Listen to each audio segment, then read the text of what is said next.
Hi guys, welcome back. Sorry it's been so long since I've been on here last time.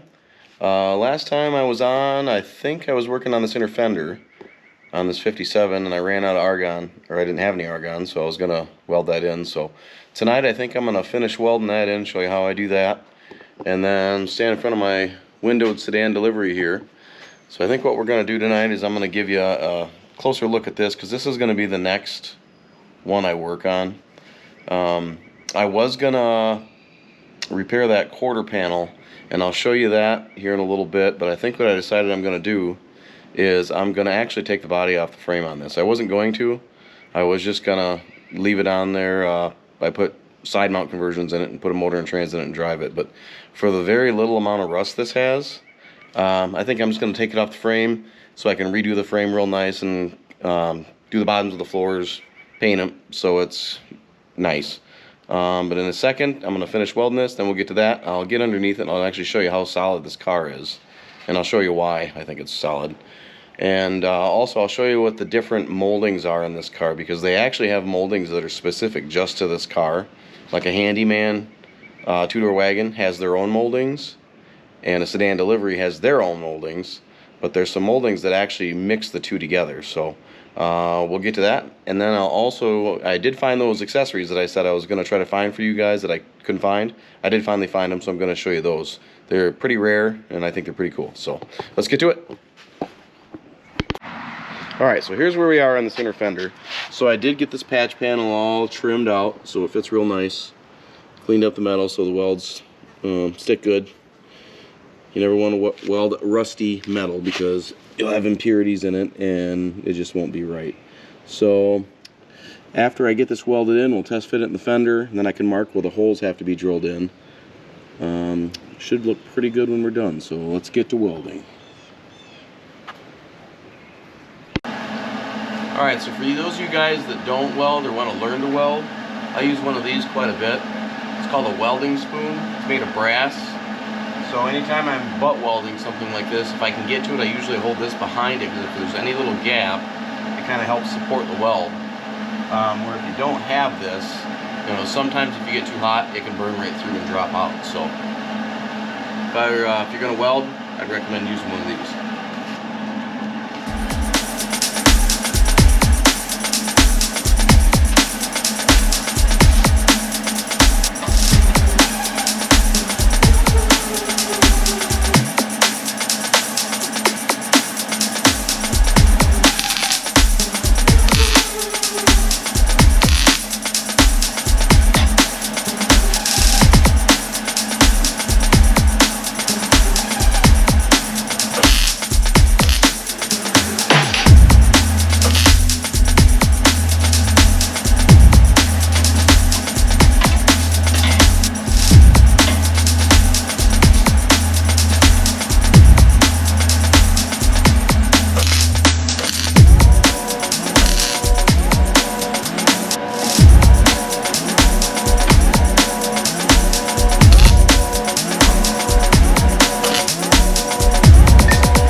Butt welding anything that's any kind of thin sheet metal like this, you want to move around a little bit, because if you weld all in the same spot, it'll work.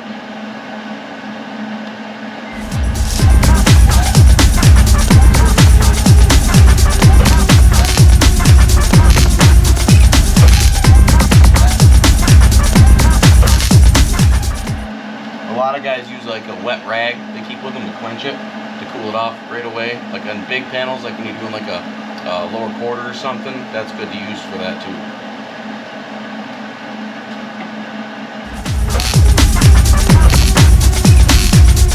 One time like this, make it pop like this, make it not like this, make it drop.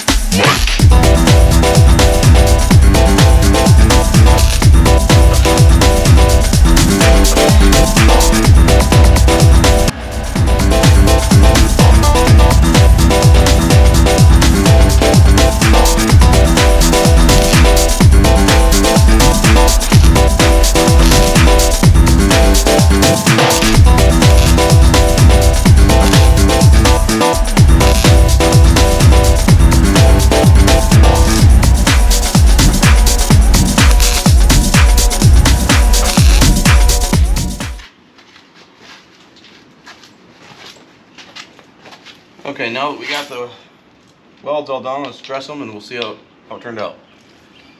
Hopefully, just a little body work will look good.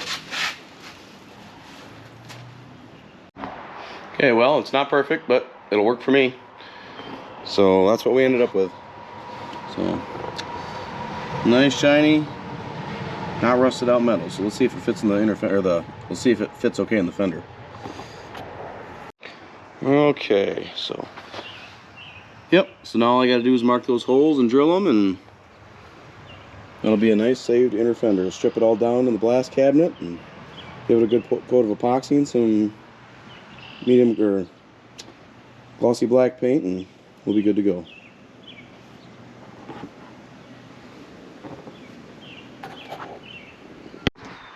Okay guys, now I'm going to give you a little history lesson on this window delivery behind me. I know I gave you a little bit of a brief history on it with my walkthrough video, but that's when I want to get a little bit more in depth so you guys kind of know what it is.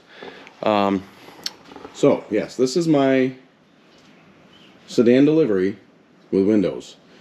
Now you'll have a lot of guys that will say, you know, that's just a handyman, but it's not. It's actually a government ordered vehicle that the government wanted a sedan delivery, but they wanted glass in it. So they made very few of them. I only know of a handful of 56s. There's been quite a few 57s that showed up. But anyway, I got this car and I was going to just leave it on the frame. I already put the side mounts in it. I've cleaned up the firewall already. So I've sandblasted all that. So that's all nice and clean now. So what I was going to do, I was just going to sandblast firewall, paint it, put a motor in it, drive it. But the more I got to look at this car, especially cars from the Midwest, you just don't see them in this kind of shape. Because really, around here, the rockers are rotting out, the doors are rotting out, the quarters are rotting out. So the only thing I really had to do was replace a couple front floor pans in this. I mean, if you look at these doors, I mean, see how nice they latch? Good gaps all the way around. So, sorry, I've got sand in here. I've been sandblasting. So I did actually fix the dash already. So when I got this, it was a race car. I'm assuming it was a race car, because what they did is they cut the entire dash up. There is the, you know, the cluster goes there. That would be your windshield wiper, and there's your ignition switch. So, like, they had like 2-inch gauges hanging in there, so they just completely hacked the dash up.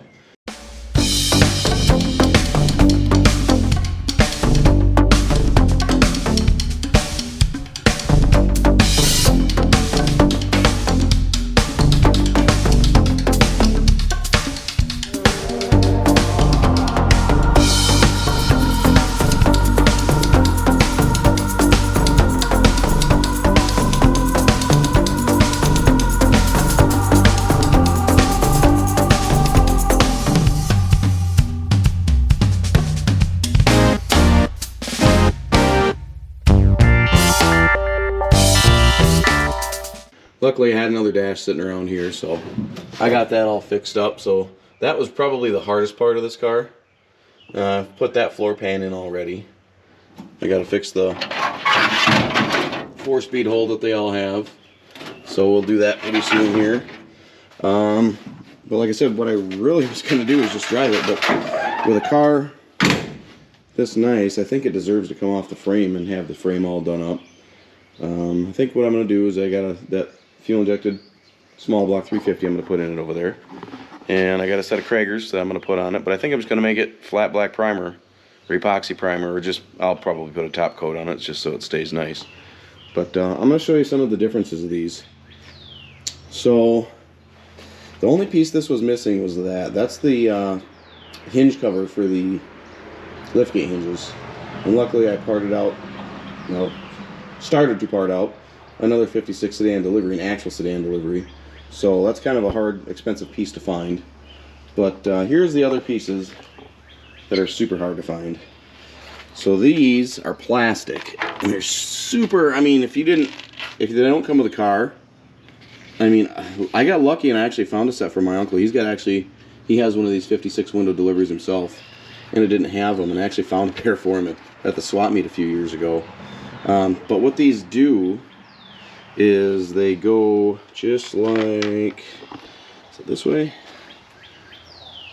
I believe, maybe it's the other way.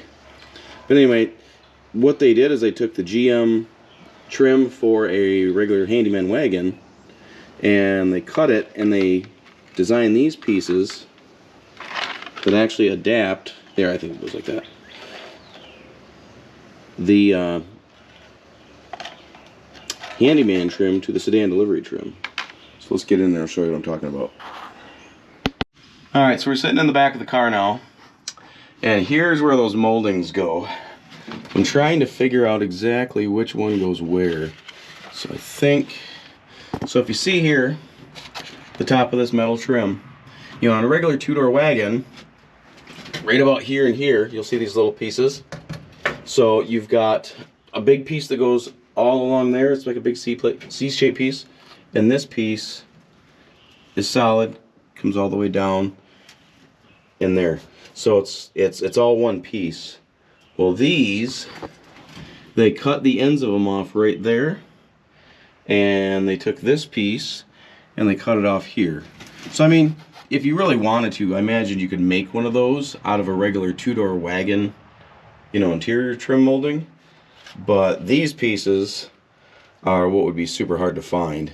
And I mean, they're pretty rough. Well, I mean, they're in good shape, but I mean, they weren't fancy by any means, being a government vehicle. So let's see, these should go, I think it's this side. Yeah, so they go just like this. So, just like that. And then the big sedan delivery molding trim piece goes right there. So you can see how that adapts the, yeah, there it is. You can see how that clips, that piece is broke, so I gotta figure out how to fix those. So, not very fancy at all, but it did the trick.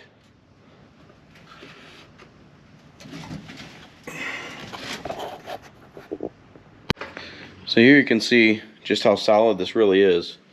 Because my other, my 55 two-door wagon back there, this whole area is pretty much gone. So, I mean, there's a couple of just small hole, well, that's supposed to be there. That one might be rotted through.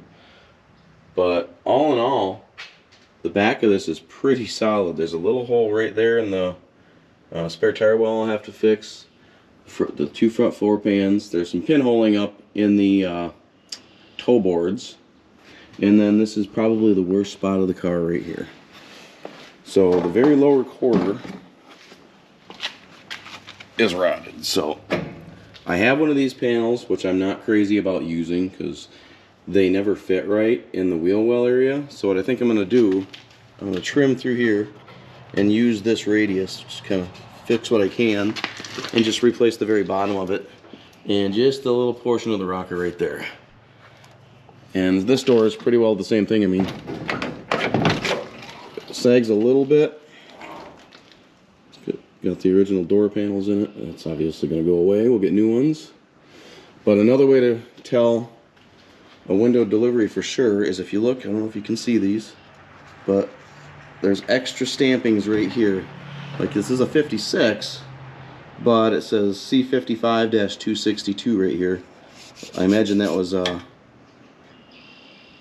like a batch number or something for the government, but all window deliveries have them. And there's a set of Kragers I got. Nice ones I'm going to put on it. But so anyway, that's the plan. Take it off the body, fix a little bit of rust, put it together. This one should be pretty easy. I'm hoping to have this one movable under its own power this summer. Even the liftgate. This is the worst spot on the liftgate right there. One little hole, I can fix that and that won't be no big deal. And I gotta fix that because like I said, whoever had this turned it into a race car. So they took one of the inner latches, one of these, and they trimmed it off And they actually mounted that in there. And actually, no, it was down here. They mounted under the tail pan. And they took one of these and cut it off and mounted it inside there. So the hatch was on the bottom. I don't know what they're thinking on that was, but it worked. But if you can tell, you probably can't tell here, but you can tell that the lift gate used to say INTOW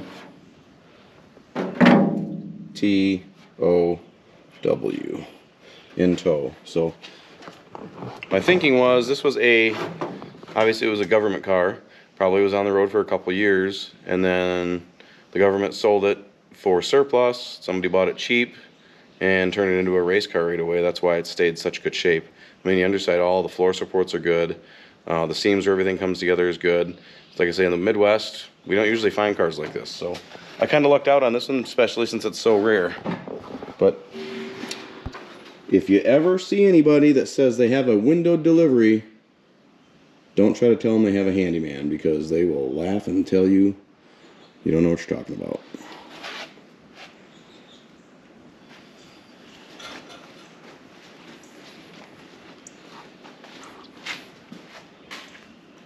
So anyway, there it is. That's going to be the next project. You're going to see a lot of videos of this out of me here real soon. Hopefully I'll have the body up on the rotisserie in the next couple weeks. We're going to get a couple trips we're going to take, but then I'm going to get hard at it. We're going to blast that frame apart. I'm going to put disc brakes on it. I'm going to put the fuel injected engine in it that I've been building, 355s, 30 over 350. And hopefully it runs good. Should, it's all brand new. So, pretty excited about this one. Okay, so last time I told you I had a rare accessory that I wanted to show you guys. So let's get back to my obsession with these accessories. So I said I couldn't find them, but after the fact I finally remembered where I put them. So anyways, so on 57, one of the options you could get were bumper guards, front and rear. So that's a rear bumper guard for a 57. And I know a lot of you are thinking that's not rare, because this isn't what I'm talking about. So that's a bumper guard for a 57. This is also a bumper guard for a 57. These are new old stock ones, never been on a car. Now, there's one big difference with these. That guard is the same both sides. This guard, on the other hand, we flip it around, has a license plate light in it. In 57, the state of Vermont said 57 Chevys could have these guards on them, but they had to have license plate lights in them because they didn't think the light in the bumper was sufficient to light up the license plate at night. So they said the only way that people could put these guards on is if they had a bumper, or the light on the bumper guards. So GM made these just for the state of Vermont. So everybody calls them Vermont guards. So I think I'm going to put these on this 57 convertible if I ever get it done.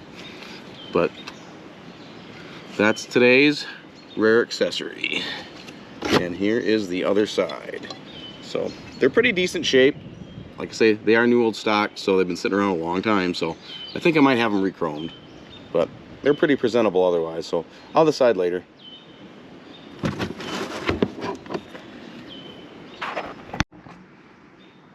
Alright guys, so that's going to do it for me for this episode of Tri-Fivin with Dan. As always, I appreciate you guys tuning in. I think it's amazing that you guys all find it interesting to watch me, because I've done this forever and I guess I like sharing it with you guys. So keep watching, like and subscribe, hit the bell notifications so you know when I get new videos up, and I hope to see you next time. Thanks guys, take care.